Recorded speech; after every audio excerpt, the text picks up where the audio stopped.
بسم اللہ الرحمن الرحیم الحمد للہ رب العالمین والصلاة والسلام علی اشرف الانبیاء والمرسلین۔ تفسیر جلالین کے اسما کا سلسلہ جاری و ساری تھا۔ ہم نے دوسرا پارہ شروع کیا تھا۔ گزشتہ درس کے اندر یہ ہماری آیت آدھی رہ گئی تھی، تو یہاں سے ہی کنٹینیو کرتے ہیں۔ لِأَلَّا يَكُونَ لِلنَّاسِ عَلَيْكُمْ حُجَّةٌ، تاکہ لوگوں کے لیے تم پر کوئی حجت نہ رہے۔ یہاں پر حجت سے مراد ہے جھگڑا، کہ جو یہودی تھے یا عیسائی تھے تو وہ حضور کریم مسلمانوں سے کیا کرتے تھے؟ جھگڑتے تھے، لڑتے تھے کہ بھائی ہماری قبلے کی طرف آؤ، وہ کہتے ہیں ہماری قبلے کی طرف آؤ۔ تو ہم نے آپ کو ایسا قبلہ عطا فرمایا تاکہ یہود و نصارہ کے لیے، مشرکین کے لیے کوئی حجت، کوئی جھگڑا باقی نہ رہے۔ للناس کے بعد الیہود والمشرکین، یہود و مشرکین کے لیے کوئی حجت باقی نہ رہے۔ للناس کے اندر غرض جو مفسر ہوگا الیہود والمشرکین کے اندر تو ہوگا کہ الناس کی معنی مرادی بیان کرنا۔ حجتن کے بعد نکلا مجادلتن فی التولی الی غیرہ، یعنی کعبہ کے علاوہ چہرہ کرنے میں جو وہ جھگڑتے ہیں تو وہ جھگڑا تاکہ نہ رہے۔ تو غرض مفسر ہوگا حجتن کی مراد بیان کرنا۔ کیوں جھگڑا باقی نہیں رہے گا؟ کہتے ہیں لِتَنْتَفِي مُجَادِلَتِهِمْ لَكُمْ، ان کا تم سے جھگڑے کے منتفی یعنی ختم ہونے کی وجہ سے، یعنی جب ہم نے آپ کو خانہ کعبہ قبلہ بنا کر دیا تو اب جو یہود و نصارہ، یہود و مشرکین ہیں تو وہ آپ سے جھگڑیں گے نہیں۔ یعنی من قول الیہود، وہ جھگڑتے کس طرح تھے؟ یعنی یہودی یہ کہتے تھے کہ یجحدنا دیننا، ہمارے دین کا انکار کرتے ہیں، یعنی حضور کے بارے میں کہتے تھے کہ یجحدو دیننا، ہمارے دین کا انکار کرتے ہیں، ویتبعوا ملتنا، اور ہمارے ویتبعوا قبلتنا، ہمارے قبلے کی اتباع کرتے ہیں۔ یعنی اگر حضور بیت المقدس کی طرف چہرہ کر کے نماز پڑھتے تو یہودی کہتے ہیں کہ ہمارے دین کا، یہودیت کا انکار کرتے ہیں، لیکن ہمارے قبلے کی اتباع کرتے ہیں۔ یعنی وہ ان کا قبلہ کون سا تھا؟ بیت المقدس۔ آج بھی وہ وہی چہرہ کر کے عبادت کرتے ہیں۔ اور مشرکین کیا کہتے ہیں؟ وہ قول المشرکین، اور مشرکوں کا یہ کہنا کہ یدعی ملت ابراہیم و یخالف قبلتہ، کہ حضور کریم صلی اللہ علیہ وسلم حضرت ابراہیم علیہ السلام کے دین کی دعویٰ کرتے ہیں، لیکن اور کعبے کی مخالفت کرتے ہیں، قبلے کی مخالفت کرتے ہیں۔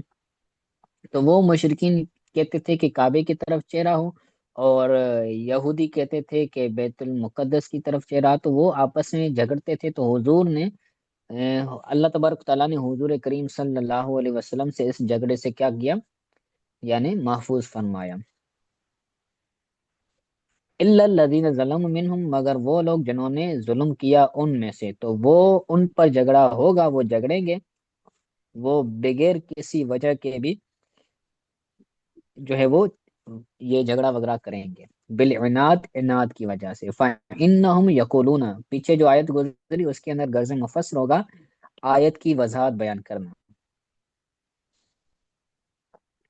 اب آگے کہتے ہیں فَإِنَّهُمْ يَقُولُونَ مَا تَحْوِلُ إِلَيْهَا إِلَّا مَيْلًا إِلَى دِينِ آبَائِنَا، وہ کہتے تھے کہ ما تحویل الیہا، یعنی وہ قبلے کی طرف نہ پھریں مگر اپنے دین کے، اپنے آبا کے دین کی طرف میلان کرتے ہوئے، یعنی وہ یہ چاہتے تھے کہ قبلے کی طرف نہ پھریں، بلکہ وہ ان کی چاہت یہ تھی کہ وہ اپنا دین ہی تبدیل کر لیں۔ یہودیوں کے قبلے پر اعتراض اس وجہ سے نہیں تھا کہ وہ قبلہ چینج کرتے، بلکہ وہ یہ چاہتے تھے کہ جب قبلے ہمارے کی طرف چہرہ کر کے نماز پڑھ رہے ہیں تو دین ہی تبدیل کر لیں۔ تو ان لوگوں پر کوئی جھگڑا، کوئی حجت جو ہے وہ باقی رہنی ہے، کیونکہ وہ عناد کی وجہ سے جھگڑتے ہیں اور وہ اپنے دین کی طرف مائل کرنے کی وجہ سے جھگڑتے ہیں، وہ تحویل قبلہ کے اندر جھگڑا نہیں کرتے ہیں۔ ٹھیک ہے، تو اس کے اندر بھی غرض مفسر ہوگا وضاحت بیان کرنا۔ آگے کہتے ہیں ول استثناء متصل، اور یہ استثناء متصل ہے۔ استثناء کی دو قسمیں ہوتی ہیں، استثناء متصل، دوسری ہوتی ہے استثناء منقطع۔ جس استثناء میں مستثنی منو مستثنی منو میں داخل ہو، جب استثناء سے پہلے مستثنی منو میں داخل ہو تو یہ کہتے ہیں استثناء متصل، اور اگر استثناء سے پہلے مستثنی منو میں داخل نہ ہو تو اس کو کہتے ہیں استثناء منقطع۔ ٹھیک ہے، تو جیسے جا القوم الا زید، قوم آئی لیکن زید نہیں آیا، تو اگر اللہ ہٹا دیں تو قوم کے اندر زید بھی داخل ہوگا، تو یہ استثناء متصل ہوگا۔ اگر کہا جائے کہ جا القوم الا حمار، قوم آئی لیکن گدھا نہیں آیا، تو جو قوم ہے اس کے اندر گدھا یہ داخل نہیں ہے، تو یہ ہو جائے گی استثناء منقطع۔ ٹھیک ہے، تو یہاں پر یہ جی جو ظلم کرنے والے لوگ ہیں تو یہ بھی استثناء متصل ہے، یعنی استثناء سے پہلے یہ مستثنی منوں میں یعنی یہود و نصارہ کے اندر داخل ہے۔ جی یہ سمجھ آ گیا؟ جی سر۔ اس کے اندر غرض مفسر ہوگا نحوی تحقیق بیان کرنا۔ اب آیت کی معنی بیان کرتے ہیں، کہتے ہیں والمعنی لا یکون لأحد علیکم کلام الا کلام ہؤلاء، یعنی آپ پر کسی کا بھی کلام باقی نہیں رہے گا مگر ان لوگوں کا کلام، یعنی جنہوں نے ظلم کیا ہے ان لوگوں کا ہی کلام، یعنی وہ اعتراض کرنا باقی رہے گا۔ غرض مفسر ہوگا آسان معنی بیان کرنا۔ اللہ تعالیٰ فرماتا ہے کہ فلا تخشوہم وخشونی، تو تم ان سے نہ ڈرو، مجھ سے ڈرو، مجھ سے خشیت اختیار کرو، یعنی تخافو جدالکم فی التولی الیہا، یعنی کعبے کی طرف چہرہ کرنے میں ان کے جھگڑے سے نہ خوف کرو بلکہ مجھ سے ڈرو بے امتثال امری، میرے حکم کو پورا کرنے کے ساتھ، کہ اگر اللہ کا حکم پورا نہ کیا جائے، اللہ تعالیٰ کی نافرمانی کی جائے، تو اس کے اندر اللہ تعالیٰ کی خشیت، اللہ تعالیٰ کی خوف رکھنا چاہیے۔ تو دونوں کے اندر غرض مفسر ہوگا وضاحت بیان کرنا۔ آگے کتنی والی اتم نعمتی علیکم ولعلکم تہتدون، اور تاکہ میں اپنی نعمت تم پر پوری کروں تاکہ تم ہدایت پاؤ۔ لعلکم تہتدون، یہ لعل شک کے لیے آتا ہے، لعلکم شاید تم ہدایت پاؤ، لیکن جب بھی لعل کلام الہی کے اندر آئے تو وہاں پر شک والا ترجمہ نہیں کیا جاتا، کیونکہ کلام الہی، علم الہی تشویق سے پاک ہے، شک سے پاک ہے۔ اللہ تعالیٰ کا علم یقینی ہے اور پختہ ہے، اور شک والی جو بات ہوتی ہے وہ ظنی چیز کے اندر پائی جاتی، تو اس لیے لعل کا ترجمہ کبھی بھی شک والا نہیں کیا جائے گا، تاکہ والا ترجمہ کیا جائے گا، تاکہ تم ہدایت پاؤ۔ اب والی اتمہ کی بات کرتے ہیں، عطف علی لئلا یکون، اس کا لئلا یکون پر عطف ہے۔ پیچھے تھا نا کہ لئلا یکون للناس حجہ، کہ ہم نے تمہیں جہاں کہیں بھی ہو تو تم اپنا چہرہ قبلے کی جانب کیا کرو، کعبے کی جانب تم چہرہ کرو۔ کیوں کرو؟ اس لیے تاکہ تاکہ میں تم پر اپنی نعمت مکمل کروں، تو یہ اس طرح ترجمہ بنے گا۔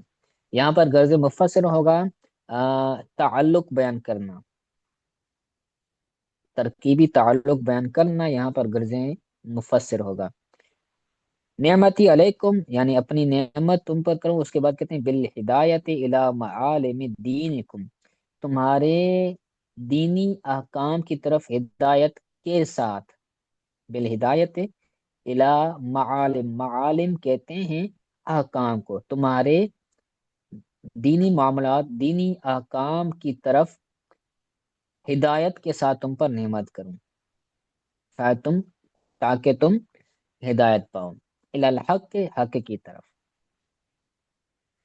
جی، یہ آ رہا ہے سمجھ؟ جی جی استاد جی۔ سر جی کیا اس کا آگے نام کہتے کا ہے؟ ہیں معاملہ معاملات، معاملہ، جی جی معالم، معاملات یا احکامات۔ جی سر جی۔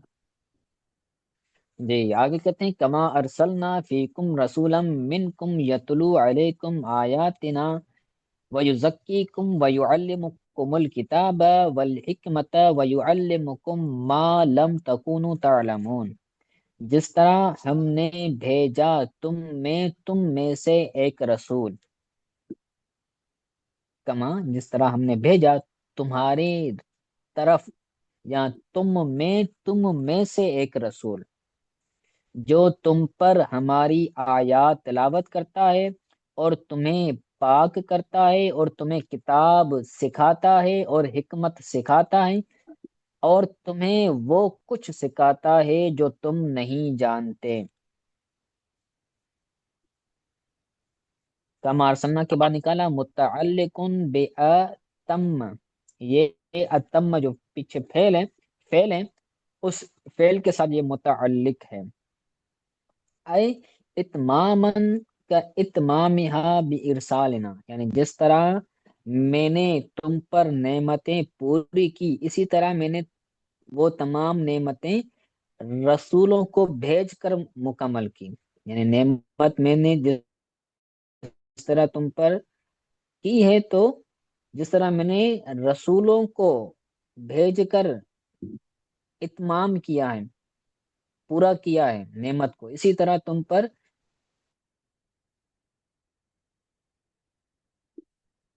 یہ یعنی معاملاتوں کو مکمل کیا ہے۔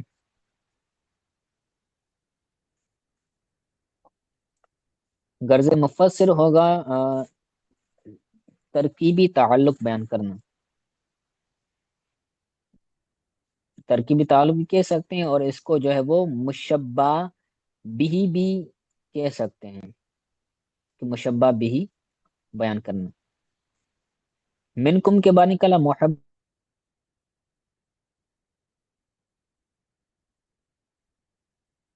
صلی اللہ علیہ وسلم، اس کے اندر آیاتنا کے بعد نکلا القرآن، یعنی تم پر قرآن تلاوت کرتا ہے، غرض مفسر ہوگا آیات کی معنی مرادی بیان کرنا۔ یزکیکم یعنی یطہرکم من الشرک، تمہیں پاک کرتا ہے شرک سے، غرض مفسر ہوگا آسان معنی بیان کرنا۔ تمہیں کتاب سکھاتا ہے، کون سا کتاب؟ قرآن مجید، غرض مفسر کتاب کی معنی مرادی بیان کرنا یا مراد بیان کرنا، اور حکمت سکھاتا ہے، یعنی ما فیہ من الاحکام، یعنی کتاب کے اندر، قرآن کے اندر جو احکام ہے وہ تمہیں سکھاتا ہے، غرض مفسر ہوگا حکمت کی معنی مرادی بیان کرنا، ٹھیک ہے، اور وہ تمہیں وہ چیزیں سکھاتا ہے، وہ کچھ سکھاتا ہے جو تم نہیں جانتے، ٹھیک ہے، یہ سمجھ آ رہا ہے؟ جی جی استاد جی۔ آگے کہتے ہیں فض قرونی اذکرکم وشکرولی ولا تکفرون، تم میرا ذکر کرو، میں تمہیں یاد کروں گا، اور تم میرا شکر ادا کرو، اور تم انکار نہ کرو، کفر نہ کرو، نہ شکری نہ کرو،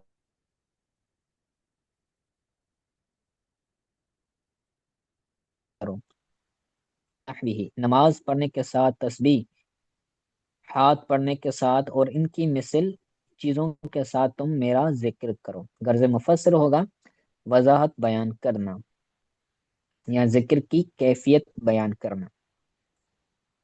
تو میں تمہارا ذکر کروں گا، کہتے ہیں کی لما نہ ہو وجازیکم، اس کی معنی کہا گیا ہے کہ اس کی معنی ہے میں تمہیں جزا دوں گا، اور حدیث پاک میں وفی الحدیث عن اللہ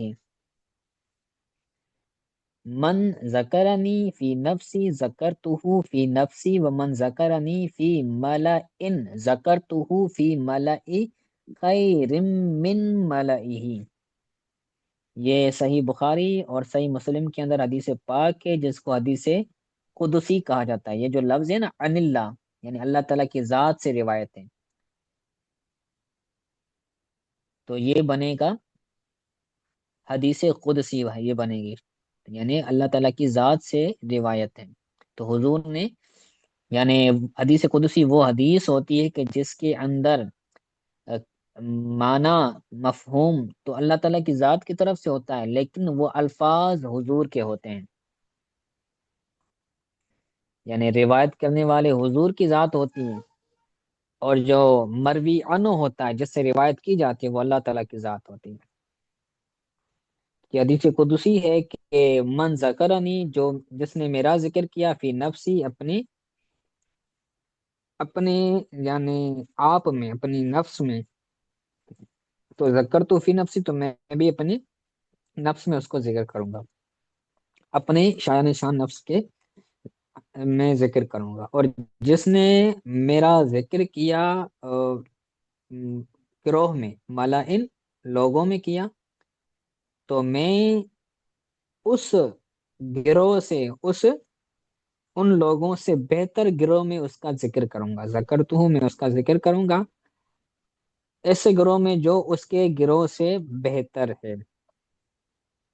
یعنی اگر کوئی بندہ اللہ کا ذکر کرے تو لوگوں میں بیٹھ کر مجلس بنا کر کرے گا، اور اللہ تعالیٰ کی ذات اس سے بہتر لوگوں میں، بہتر جو ہے وہ گروہ میں ذکر کرے گا، اور وہ کون سا گروہ ہے؟ وہ فرشتوں کا، ملائکوں کا گروہ ہے۔ ٹھیک ہے، تو یہ حدیث پاک ہے، اس کے اندر غرض مفصل یہی ہوگا کہ وضاحت بیان کرنا۔ میرا شکر کرو، یعنی نعمتی بطاعت، میری نعمتوں کا شکر کرو، کیسے؟ فرما بداری کر کے۔ غرض مفسر ہوگا مفعول بھی بیان کرنا اور متعلق بیان کرنا۔ اور میرا کفر نہ کرو، میرا انکار نہ کرو، بالمعصیت، نافرمانی کر کے۔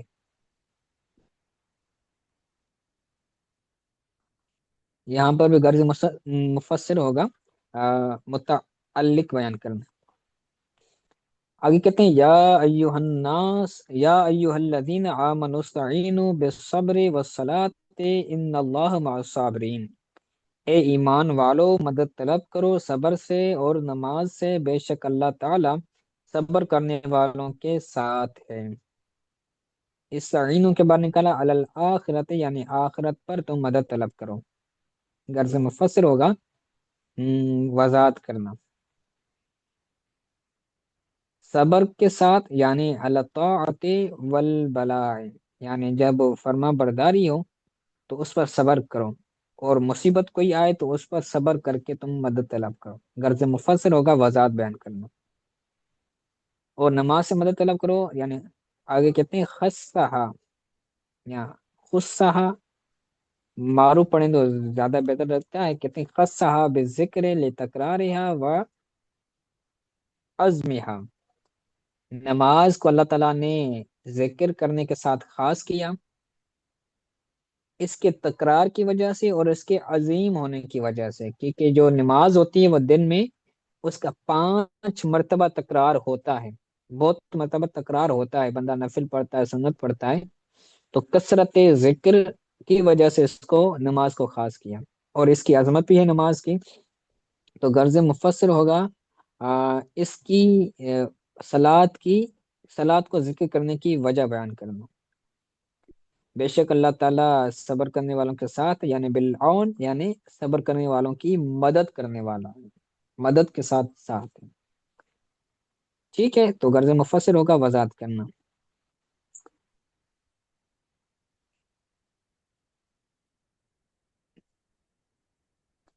آگے کہتے ہیں وَلَا تَقُولُوا لِمَن يُقْتَلُ فِي سَبِيلِ اللَّهِ أَمْوَاتٌ بَلْ أَحْيَاءٌ وَلَٰكِن لَّا تَشْعُرُونَ۔ نہ کہو، ولا تقولوا، نہ کہو ان لوگوں کے لیے جو اللہ کی راہ میں شہید ہو جاتے ہیں مردہ. اموات، یہ تقولون کا، یہ مبتدا خبر مل کر یہ تقولون کا مقولہ بنے گا. نہ کہو ان لوگوں کے لیے جو اللہ کی راہ میں شہید ہو جاتے ہیں مردہ، بلکہ وہ زندہ ہیں لیکن تمہیں شعور نہیں ہے. ہم زمین نکالا، ہم اموات غرض مفسر ہوگا محذوف مبتدا بیان کرنا. اسی طرح آگے بل ہم نکالا تو اس کے اندر بھی غرض مفسر ہوگا محذوف مبتدا بیان کرنا. حیات ہیں یعنی ارواحہم فی حواسل طیورہم خضر تستریح فی الجنت حیث شاءت لحدیث بذالک، یعنی ان کی روحیں پرندوں کی طرح ہیں، سرسبز پرندوں کی طرح ہے. تستریح فی الجنت، جنت میں وہ راحت حاصل کرتے ہیں. حیث شاء، جیسے چاہیں، یعنی جو پرندے ہوتے ہیں ان کی دل جیسے چاہے جہاں چاہے وہ جا سکتے ہیں، اڑ سکتے ہیں. تو اسی طرح جو شہداء ہیں وہ بھی جنت کے اندر جہاں چاہیں جا سکتے ہیں، راحت حاصل کر سکتے ہیں. تو وہ بھی پرندوں کی مثلیں ان کی روحیں. لحدیث بذالک، اس کے بارے میں حدیث کی وجہ سے. غرض مفسر ہوگا وضاحت بیان کرنا. لیکن تمہیں شعور نہیں ہے، یعنی تعلمون ما ہم فی ہے، یعنی تم یہ نہیں چاہتے کہ وہ کیسی حیات ہیں، جنت میں وہ کیسی حیات ہیں. ٹھیک ہے. جی سر. آگے کہتے ہیں وَلَنَبْلُوَنَّكُمْ بِشَيْءٍ مِّنَ الْخَوْفِ وَالْجُوعِ وَنَقْصٍ مِّنَ الْأَمْوَالِ وَالْأَنفُسِ وَالثَّمَرَاتِ وَبَشِّرِ الصَّابِرِينَ. اللہ تعالیٰ فرماتا ہے کہ ہم ضرور تمہیں آزمائیں گے کسی شے میں سے، کسی چیز کے ذریعے ہم تمہیں ضرور آزمائیں گے. من بیانی ہے یعنی خوف کے ذریعے، یعنی خوف دے کر تمہیں آزمائیں گے، اور بھوک کے ذریعے تمہیں آزمائیں گے. وَنَقْصٍ مِّنَ الْأَمْوَالِ، اور مال کی قلت کے ذریعے تمہیں آزمائیں گے، تمہارا مال کم ہو جائے گا. والانفس، اس کا عطف ہے اموال پر، اور جان کی قلت کے ساتھ تمہیں آزمائیں گے، یعنی تمہارے عزیز و اقارب شہید ہو جائیں گے، قتل ہو جائیں گے. ٹھیک ہے. تو تمہیں اس طرح آزمائیں گے. بندہ نوجوان ہے، اس کا والد وہ فوت ہو جاتا ہے، شادی کرتا ہے تو بچہ پیدا ہوتا ہے وہ فوت ہو جاتا ہے.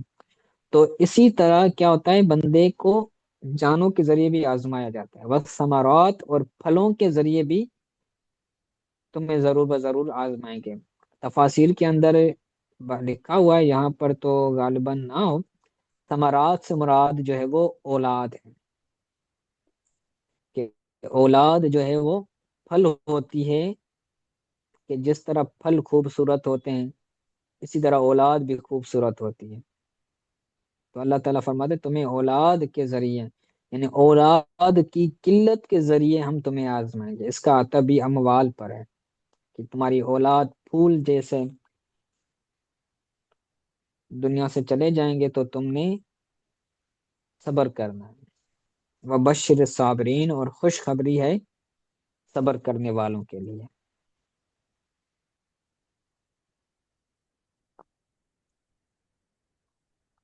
جی، خوف کے ذریعے آزمائیں گے یعنی للعدو، دشمن کا خوف ہوگا. دشمن جنگوں کے اندر جو تمہیں دشمن کا خوف ہوگا تو تمہیں خوف کے ذریعے بھی آزمائیں گے. والجوع، جو کے بعد نکالا القحط، یعنی قحط ساری. جب بندہ قحط سالی ہوتی ہے تو پھر بندہ بھوک میں مبتلا ہو جاتا ہے. تو غرض مفسر ہوگا معنی مرادی بیان کرنا. اور مال کی قلت سے آزمائیں گے، یعنی مال کو ہلاک کر کے تمہیں آزمائیں گے. تمہارے مویشی ہلاک ہو جائیں گے، تمہارے پیسے جو ہے وہ کیا ہو جائیں گے، چوری ہو جائیں گے، یا تمہارا مال جل جائے گا. تو اس طرح بھی تمہیں آزمائیں گے. انفس جان کی قلت سے یعنی تمہیں آزمائیں گے، یعنی بالقتل والموت والامراض، قتل کے ذریعے، موت کے ذریعے اور امراض کے ذریعے تمہیں آزمائیں گے۔ وضاحت ہی ہوگی اس کے اندر غرض مفصل۔ ثمرات کے ذریعے آزمائیں گے یعنی بالجوائح، یعنی جوا بھی کہتے ہیں، جو ان کی یہ جمع ہے، یعنی اولاد ہی ہوگی اس کا ترجمہ، یعنی اے نختبرو، اے نختب لنخبرن، لنختبرنکم، نون یہاں پر تاکید کا ہے، لام بھی تاکید کا ہے، لنختبرنکم فننظر اتصبرون ام لا، یعنی ہم ضرور بضرور تمہارا امتحان لیں گے اور ہم دیکھیں گے کہ تم صبر کرتے ہو یا صبر نہیں کرتے۔ غرض مفسر ہوگا وضاحت کرنا، تو صبر کرنے والوں کے لیے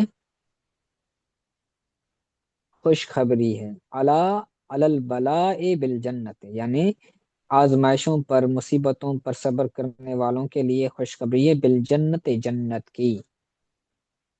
غرض مفسر ہوگا وضاحت کرنا۔ ٹھیک ہے، آج کے لیے اتنا کافی ہے۔ آج کے سبق کے حوالے سے اگر کوئی بات سمجھ نہیں آئی تو پوچھ لیں۔ جی استاد جی